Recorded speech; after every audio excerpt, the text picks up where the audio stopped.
ഈശോയിൽ ഏറ്റവും സ്നേഹമുള്ളവരെ, ജനുവരി 26 ബെത്ലഹേം കന്യക.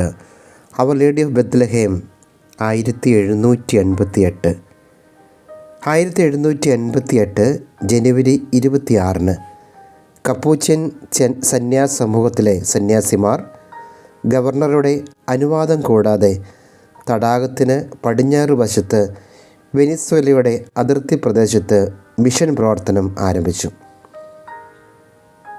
ബെത്ലഹേമിലെ പരിശുദ്ധ കന്യക മറിയത്തെ അവരുടെ പ്രവർത്തനങ്ങളുടെ മധ്യസ്ഥയാക്കി.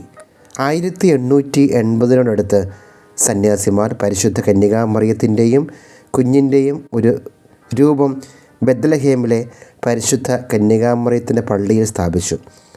ജനുവരി 26 തിരുനാളിന് ഒരു പുതിയ സ്വരൂപം പ്രദക്ഷിണത്തിനെടുക്കുകയും പഴയ സ്വരൂപം ഇടവക പള്ളിയിലെ പ്രധാന അൾത്താരയിൽ വണക്കത്തിനായി വയ്ക്കുകയും ചെയ്തു. തിരുനാൾ ഒരാഴ്ച നീണ്ടു നിൽക്കും. പരിശുദ്ധമായ ദിവ്യബലിയും പ്രദക്ഷിണവും മാതാവിൻ്റെ അഭിഷേകത്തോടു കൂടി വാർഷികവും ആചരിച്ചു വരുന്നു. ബെത്ലഹേം മാതാവിനോട് നമുക്ക് ഇന്ന് പ്രാർത്ഥിക്കാം. പരിശുദ്ധ കന്യകാമറിയത്തിൻ്റെ സാന്നിധ്യം, ശക്തി നമ്മുടെ ജീവിതത്തിൽ നിറയുമ്പോൾ വലിയ അത്ഭുതങ്ങളും അടയാളങ്ങളും നമുക്കുണ്ടാകും.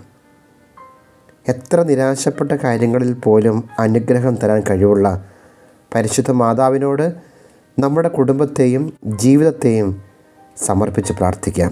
ഏതെങ്കിലും പ്രത്യേക കാര്യങ്ങൾ കൊണ്ട് പ്രാർത്ഥിക്കുന്നുണ്ടെങ്കിൽ നമുക്കത് ഇന്ന് ഓർക്കാം. ദൈവം നമ്മളെ എന്നും അനുഗ്രഹിക്കട്ടെ.